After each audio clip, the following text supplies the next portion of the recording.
This channel is made possible through the support of generous listeners just like you. If you would like to be a part of helping us bring our message of hope, peace, love, and spiritual truth to the world, please consider heading to experienceofthesoul.com/support, where you can join us as an ongoing patron or simply make a one-time gift. Blessings on the journey, dear friend. Natural Awakenings Magazine and Zen Living Realty present The Authentic Spiritual Journey, a weekly show featuring real and practical spiritual conversations from diverse perspectives here on the Experience of the Soul podcast channel. Today, episode 107, What is Mine to Do? And now your host, Reverend Cynthia Alice Anderson. Hello and welcome to The Authentic Spiritual Journey. My name is Cynthia Alice Anderson. I am the host. I'm here in my home studio with my producer. Hello, everybody. This is Dave Croft. Thank you so much for joining us for episode 107 of The Authentic Spiritual Journey, titled, What is Mine to Do? We are so glad that you are with us today, continuing. I am here at 818 Studios. You are there at RCA Studios, which I guess RCA Studios would be technically another studio. But, I know, got to be careful with that, right? But yeah, we're still, just like we have been the last few weeks, still playing it safe, but I imagine things will get back to normal soon, hopefully. Of course, that's our hope. That's our prayer. We hope you are staying safe and doing all the safety measures there are to do, and keeping those you love safe and protected. And it's a really tough situation right now, which is one of the reasons for the title of the show, What is Mine to Do? We want for each of us to achieve more clarity, to have more awareness, to become more conscious in every way. Conscious of others, conscious of God, conscious of our own soul, conscious of where we are, our own, we're our own biggest enemy, I like to often say, because, boy, God wants to bless us, and here we keep doing this old stuff again. So yeah, I know with, what is mine to do, just like with the face masks, in Orange County, recently required face masks. And, I was wearing a face mask for a while, until I realized that my big beard was sticking out from behind it. So I've actually started wearing, it's called a neck gaiter. I didn't know that's what those were actually called, but it's like a whole facial thing. Mm-hmm. And so that's... You just pull it up, it goes down all down your neck. And so it covers my beard. So if the idea is to not spread from water droplets or whatever, or yeah, anyway. So basically it makes you look like a terrorist, say the truth. It kind of does. And getting, side eye from the checkout lady when I try to, buy some beer or something. And the other day, I can't remember if I shared this, but the other day I went in and I had the neck gaiter, a hat, and my sunglasses on. Oh. And so she said, I need to see your ID. So I showed her my ID, and I looked nothing like it. First of all, I'm much lighter, and so I had, she didn't really believe that was me. But I can't remember if I shared that. But that's been mine to do, and I realized that that I had so much beard just sticking out from this face mask that I wanted to protect my whole face, and I wanted to show others that I'm conscious of you, and I'm thinking of you. So by me wearing a mask and a full face neck gaiter, it's me showing you that I care about you, I care about your health, and I care about your safety. So even if I am or am not a carrier, whatever, that your consciousness matters to me. Yes, absolutely. And I'm glad you mentioned that, because we're all in this thing together. Mm-hmm. And I'm amazed it took this long for Orange County to think it was a good idea for us to all wear masks. I mean, from the very beginning, in late February, early March, when we started finding out about it, and they said, well, it's an airborne disease, but you don't need to wear a mask. I'm like, that's not how airborne works. Actually makes sense, and because I had worked in the hospital setting, and for any of our listeners who work in the hospital, they will 100% echo this. The training to work in a hospital, I think we spent an entire day on germs, bacteria, sanitizing, understanding what I can't remember the name of it now, like bio trash is. It's like There, I mean, it is such a serious thing in a hospital setting because, you're constantly surrounded by sick people. Obviously, that's why they're there. And so the measures that you have to take as an employee to sanitize, I mean, they said if you sanitize 100 times a day, it's not Mm, enough. mm. If you go into a room without a mask, you are asking for, and they would list all these things. So, when this came out and they said it's an airborne disease, but you don't need to wear a mask, I just started laughing. And I'm like, how does the regular public, you know, wade through all this misinformation? So that has been very frustrating. I know to so many. Wear a mask, don't wear a mask. Wash your hands. You can get it from surfaces. You can't get it from surfaces. I Right. mean, it's like, what? Yeah, and what's really frustrating for me, and that makes me have to like resist my whole Captain America social justice, is when you Yeah, are doing everything. You go to the grocery store, and we all know that masks are required, right. and yet there's somebody like sneezing and coughing over the produce with no and I Yeah, just and they want to don't like, seem, yeah, yeah, I'm like, come on, man. I mean, this is where I think like some Asian cultures really have it right because the mask isn't to protect me from you. The mask is to protect you from me. And yes. that's the mentality that I think so many, red-blooded Americans, not to get political or whatever, but so many people in my freedoms that get so caught up in that. And it's such a small thing. Such a small thing. Imagine if you wearing a seatbelt could save somebody else's life. Why would you not wear the seatbelt? Even if it's Exactly. uncomfortable, even if it's an extra 3 seconds at the beginning of every ride. So that's kind of how I feel about it. But Yeah, I mean, I think it's us caring for, for others, and I think it's a great idea as well. So anyway, friends, we won't do the whole show on this. We well, that's just just what's mine to do, and that's but it, so yes. comes to Well, I mind. think it's great because I can just feel our listeners going, "Yes." you know, because we're all in this together, and everybody I've talked to has said the exact same things, Dave, that we're saying. So Yeah. I think it is good that we give voice to it. And this question, that is the title of today's show, "What is mine to do," is very specifically done after our last show. Mm, I had a great deal of fun doing our last show because it brought a wonderful memory to mind, and I'm still asking this question many years later of, what do I want to be independent from, and if I were, where would I be in a year? It's a wonderful question and a great question around Independence Day. So the next question is, okay, then what is mine to do? And for me, there's a lot of reasons to ask this question. One is this is a clarifying question. What is mine to do?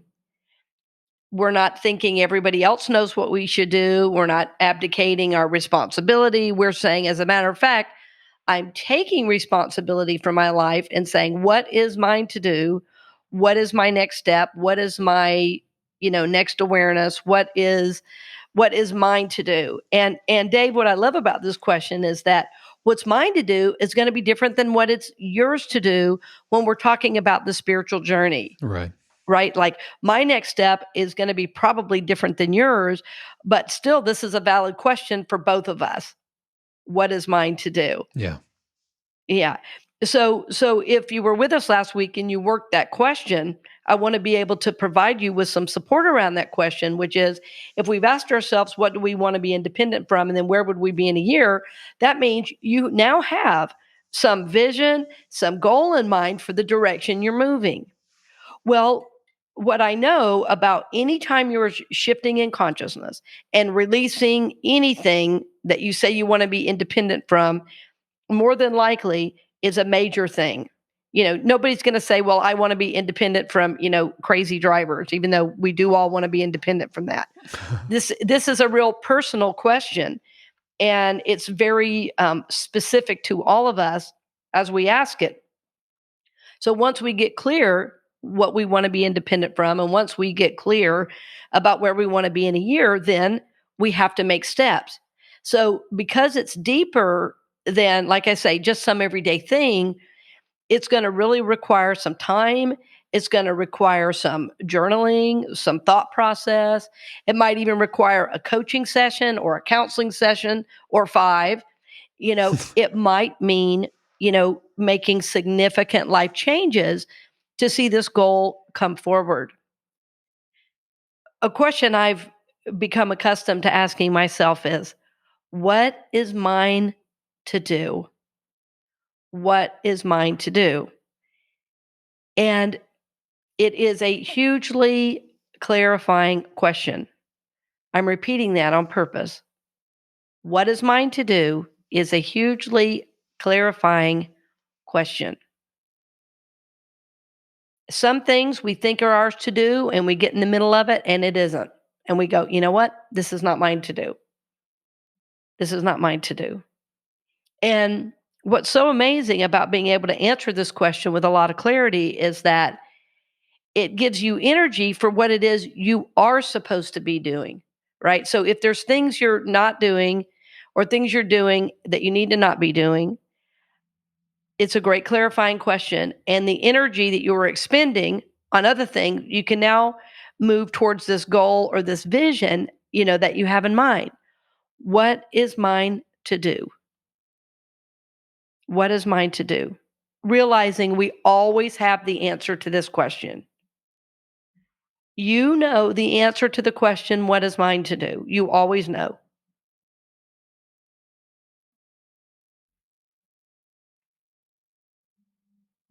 I've um I've heard Joel Osteen say, um, I don't know, but God knows.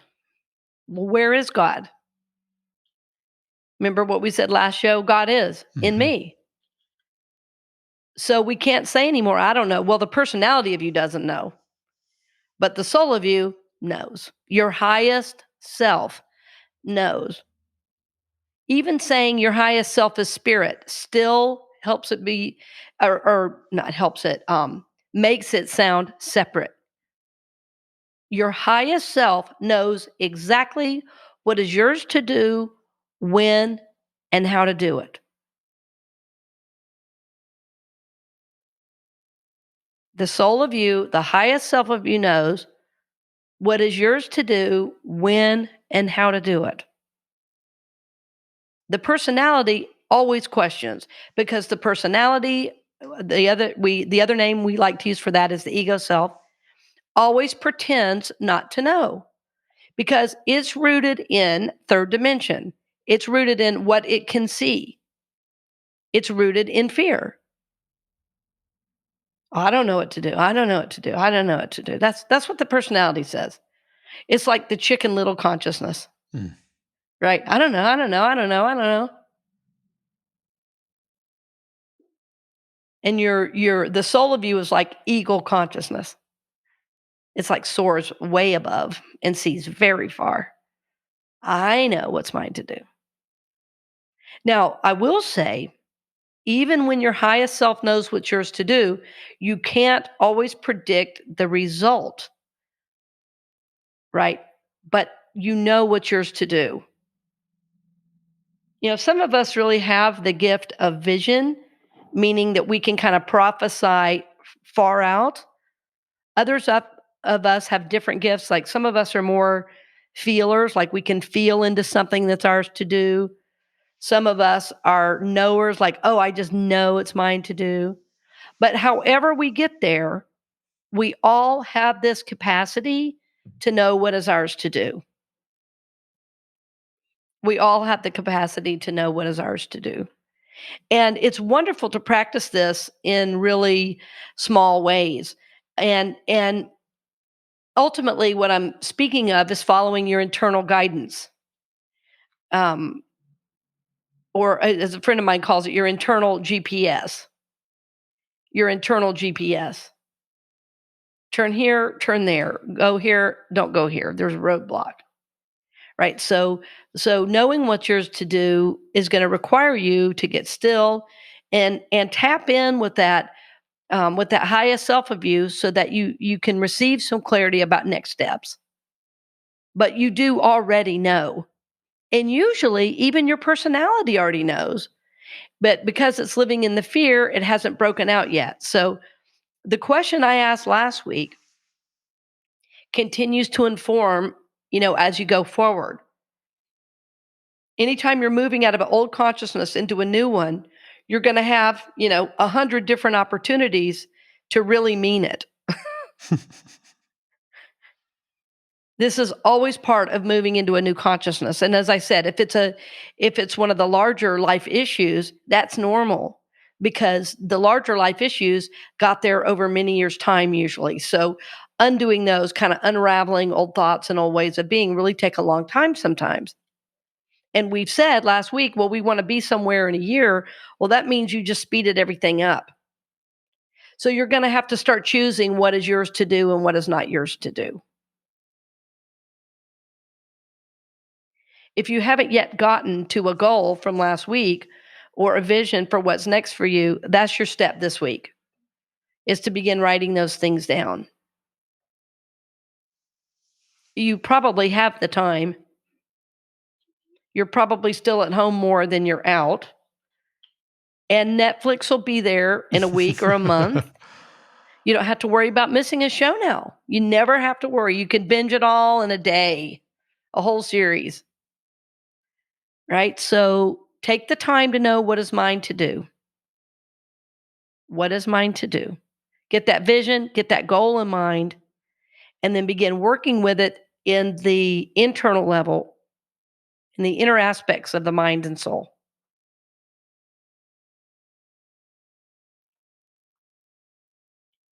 No one can do this for you. And no one can do this for me. I have to do it for me, and you have to do it for you. What is mine to do?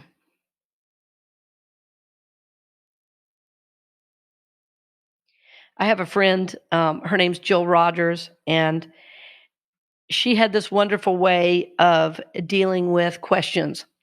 She had this way of, she called it leaning into the question, and she would literally physically kind of lean in and imagine like her next step, and then she would get a no and she wouldn't do it, and she would lean in, and if she would get a yes, she would do it.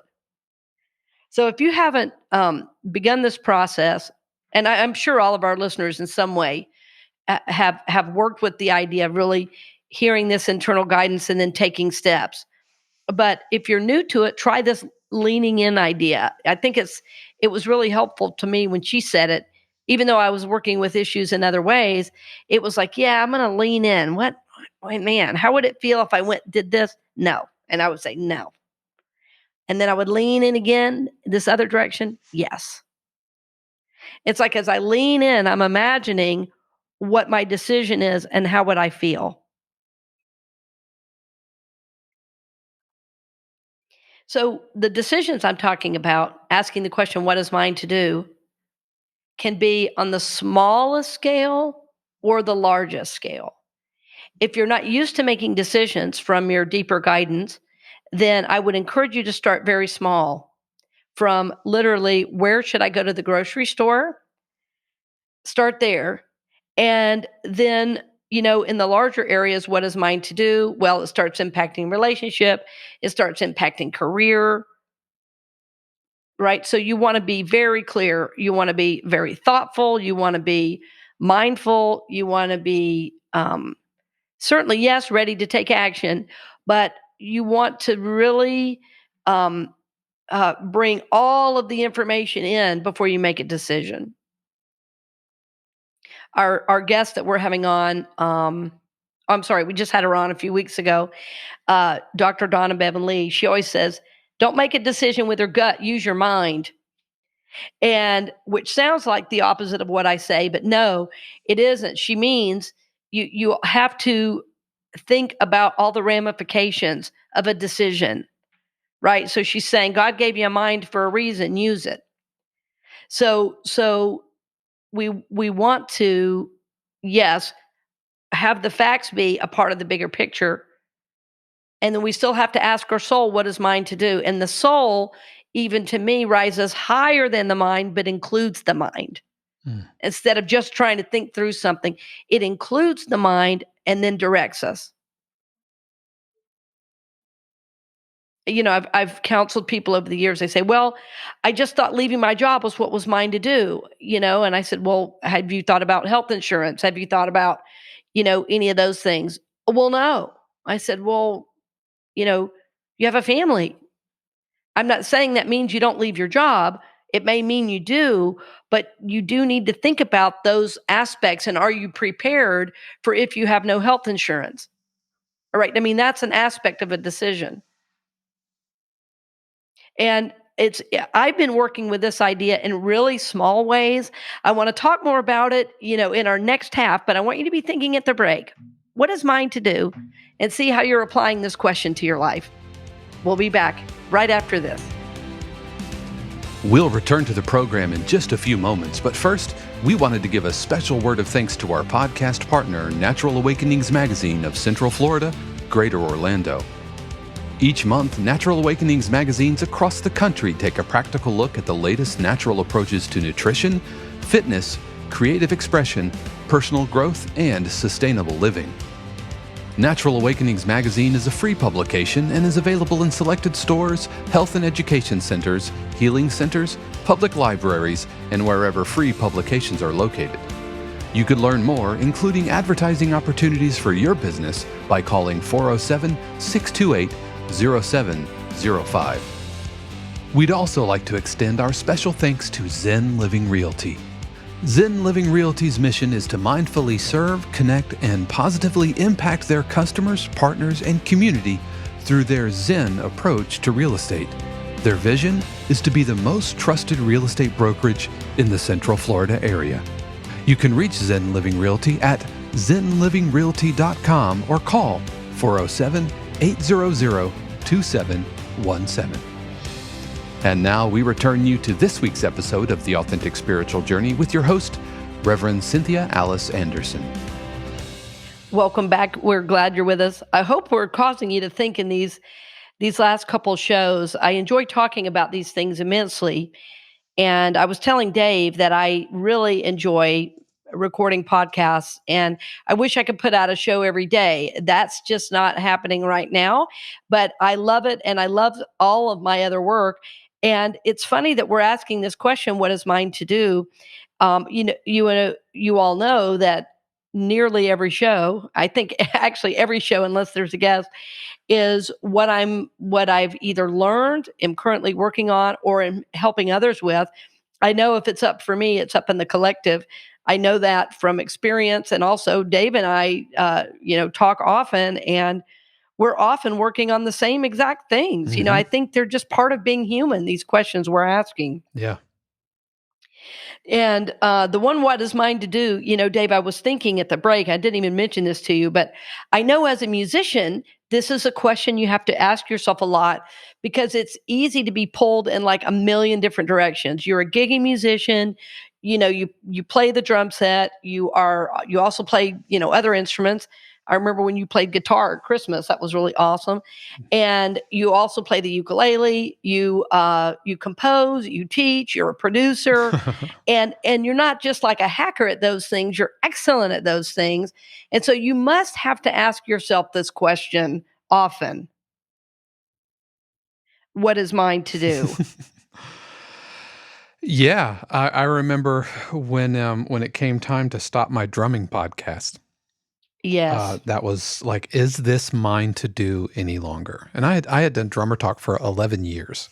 So Yes. that's a long time. And we started in the early Wild West days of podcasting, Right. when nobody knew what it was. Mm-hmm. And so yeah, and so I had to stop doing it because it was no longer mine to do. Recently, I've scaled back my gigging. Mm-hmm. It used to be that I Mm-hmm. would say yes to every gig just because Yep. you're supposed to. You're supposed to You're say yes. supposed to say yes to Say yes everything. to every gig.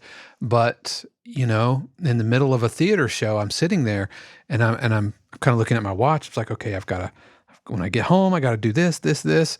And Yeah. is this mine to do any longer? Yes. Because things were taking away from from what I really should be focusing on. If I'm doing, writing things on my Whitestone, and if I'm like making goals and career goals, and are these things just things that I want to do because they're fun, or do they really fulfill me, or is it vanity, or is it fear? And some of the gig thing was kind of fear, like you say yes to every gig because the gigs Mhm. could dry up and you need the money. And Mhm. so as soon as I knew uh, as soon as I felt relief from that, and that also is like one of the reasons I stopped doing private drum set lessons, is Yes. when students started to cancel, and I felt relieved. Yes. Like, Yes. oh, good, because I really don't have the energy for that. And it was week after week, not just after a bad day, but Sure, I that hear you. Yeah. when I felt relief that something wasn't happening, that Mhm. was okay. This is no longer mine to do, which left energy and room to Mhm. put energy to what was mine to do. Yes, and I'm thank you for speaking about that. Like I said, I forgot to ask you at the break about it. I feel a little bit like I'm interviewing you, but I think it's important, for people to hear, your process. They hear so much about me, and I hope it's helpful because, again, what works 10 years ago may not work today because you're growing, because you're evolving. I mean, the kind of church you go to now might be different, and you might transition out of this church into another church or whatever. That's okay. That's all Hmm. part of the journey because of whatever it is you're needing at the moment. So I think it's so important to acknowledge and to listen to that voice that answers this question, what is mine to do? And it's why we talk so much about the soul, because we want our actions to be on purpose. We want our actions to be in alignment with what our soul is here to do. Yeah. And I was going to share just a really small way. Recently, I'm asking this question, and it doesn't feel small at all. Like uh, it's I have been for about the last year really bringing on a new consciousness, and every day it seems I'm making new choices for my life, for my and on every level, from where I live to what I wear to the people I'm friends with. A lot has changed in my life over the last year, and I am happier. So I know the choices are leading me in the right direction. Um, so as I'm asking these questions, it's really interesting that one of the things I'm asked to move out of is doing things that really somebody else is better at doing. I've been so fortunate at CCU to have such a capable executive director who is so amazing on every level. He does not only is he do amazing spiritual work, he's incredibly knowledgeable with finances. I mean, the guy's a CPA, Yeah. and so when we make financial decisions at the church, I lean so heavily on his counsel, because of his tremendous experience. And I don't need to try to outthink him or think, well, I'm his boss, because the fact is, in this area, he knows more than I do. Hmm. And so I still will take in his counsel. I still talk with my board, obviously, but I'm just learning uh, in what areas I need to back off, and I still make mistakes about that, too, because I'm still learning. So recently I had I was I w- well, I got this idea to put some to change some of the landscaping at my house in the back. And I've always thought that the hardscape, of the stones, the river rocks, and the pond, you know, uh, pebbles, and that can look really, really beautiful in a backyard area around roses and plants and stuff. And those rocks, well, first of all, I went to pick them up, and they're heavy. They're really heavy. They are rocks. They are rocks. And so I had a friend here helping me do some work at the house, and I was going to struggle and unload them all. And I thought, you know what? There is a man here twice as big as me. This is not mine to do. And I know this sounds like a little thing, but something about the women in my family, and I was just, with some relatives several weeks ago, and with my sisters, and we were talking about this. we were all very strong and very capable women, and we were never the type women that would wait on a man to do something. None of us, none of the girls. It doesn't matter how feminine they are, they will happily go out and chop wood and do the laundry and do the cooking and do the cleaning and not think twice about it. But the truth is, that's not always all mine to do. Yeah. I'm a full time, I basically work two full time jobs. I'm a full time mom, and I'm constantly working on my house. So there's got to be something I don't do, you know, and and and just recently I had the experience. So I got all that rock, and then I was like, okay, I don't have to take it. And then I even had these guys put it down. I felt so rich having somebody else. I was like, I'm turning into an executive. And then I had some guys here helping me. Like I say, they were doing some some work in the house, and it was so freeing for me to say, you know what, while you guys work, I'm going to go do my spiritual work and meditate and journal. And I can tell you, I am 51 years old, and that is the first time in my life I have ever done that. Mm. I always felt this, I felt compelled. I guess it's a compulsion, but that seemed like a real weird word to use. But I almost felt like this compulsion to have to work because they were. Oh, that's this. You talking about this reminds me of our me and Shannon's deal with whoever cooks doesn't clean up the kitchen. Mm-hmm. And so that means that while, like, if she's cooking, I'm just sometimes I'm working up here in the studio, sometimes I'm watching TV, sometimes I'm playing games, sometimes the deal is if she cooks, I clean and vice versa. Right. And so that there's a release in that. Mm-hmm. And There so is. and by me cleaning up after she cooks or her, vice versa. This is a way for me to not only honor the meal that she made, but it's also to release her from any sense of obligation or whatever. Like, this was yours to do. Yours was to mince garlic and cut up onions Mm-hmm. and that was yours to do. Mine to do is to scrape the dishes and clean up and wipe counters. That's mine to do. And so that's what this kind of reminds me of. And there's freedom in that. There And is. and she doesn't have to feel obligated to help me clean no Right. more than I felt obligated to help her cook. Right. And it is freeing. And it's like, well, I'm when I made that decision, it's like, okay, well, I have recordings to do that day. I have teaching to do that day. I have, 500 emails to answer. Probably I want to be prayed up and have done my spiritual work rather than, moving around furniture and painting and dusting. I don't have to do that right now. So it seems like a really small thing, probably, but it gave me a lot of peace and a lot of comfort to have no guilt, no shame, and enjoy my spiritual time, doing my thing. And the guys, of course, working were like, "Well, no, we don't actually need your help. In other words, get out of the way." Yeah, now you're then that's like when if Shannon's cooking and I'm like trying to get all up in there, she Right. will often just shoo me out of the kitchen. And like I said, vice versa. There, especially with me, like I'll get up into grilling and everything. Right, It's right, been where exactly. I do more of the cooking.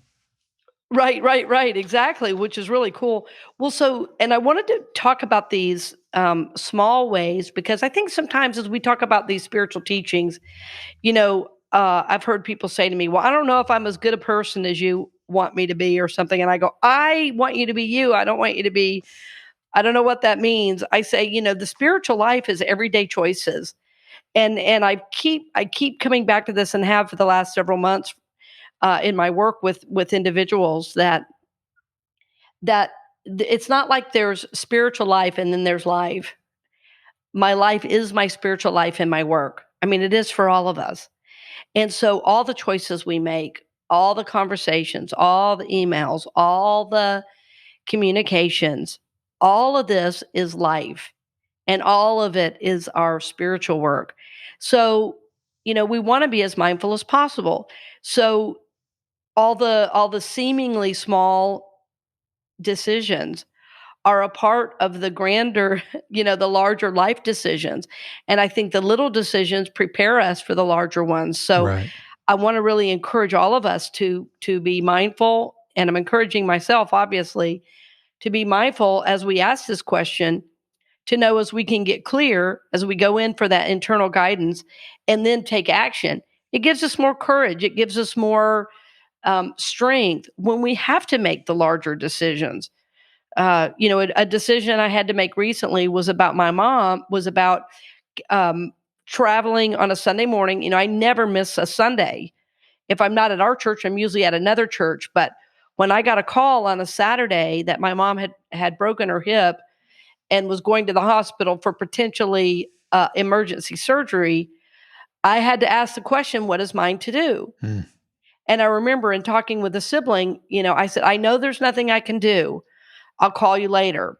And I was in the middle of cooking when she called too. So I had, there was a house project going on. I was cooking. There was all this stuff happening. And all of a sudden I was like, I have to go to Georgia. If I could go right now, I would.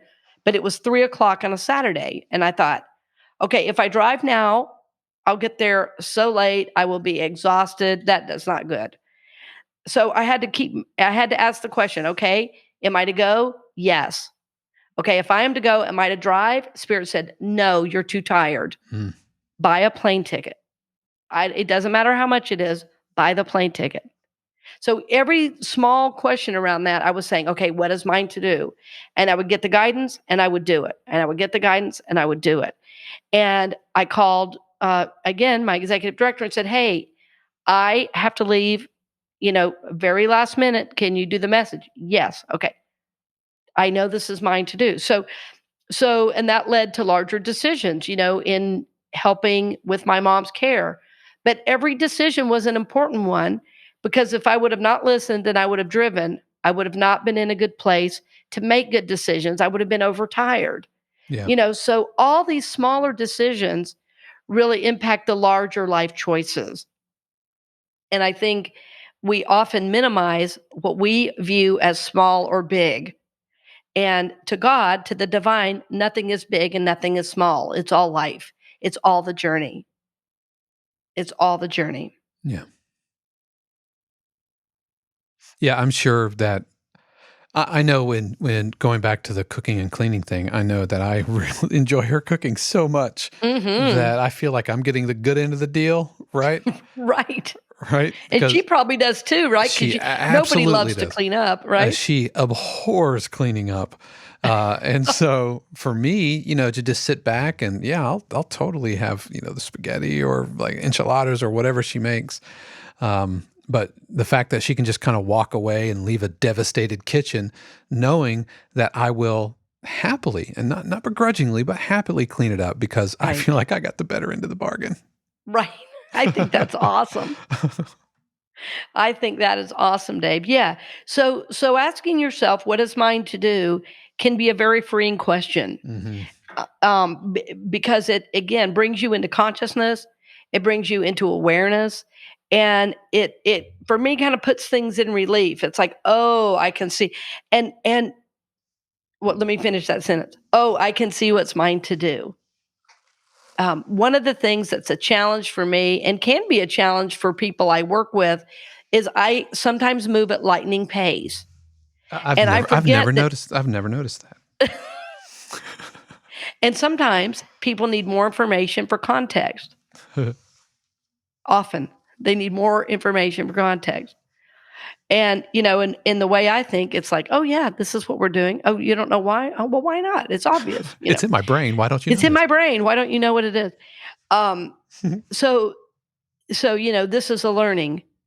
And so if I can pause long enough to say what is mine to do, well, then I'm going to give people all the information they need. So it's something I work with on a regular basis, and luckily I have good friends and members and coworkers that love me and put up with it.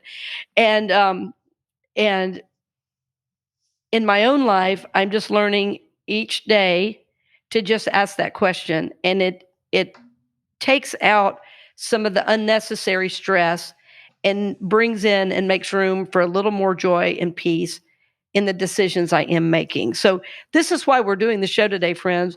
We want to always reawaken consciousness to love, acceptance, and peace. in our own lives. And as we bring that into our own lives, we bring it into the world. And one of the things that I discovered when I started saying, "Hey, no, this isn't mine to do," is I'm going to step back from this. Let's take, for example, I can't remember if I've shared this, but I was playing a church at a church in Memphis, and they were totally happy with me, and I loved the people there, and it was like a Nazarene church, and I really enjoyed it. But it was kind of a gig, and so that was cool. But I felt like, you know what, I don't.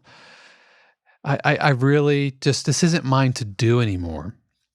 And it wasn't the money. I don't know. It's just something kind of in my spirit. It's like, this isn't mine really to do anymore.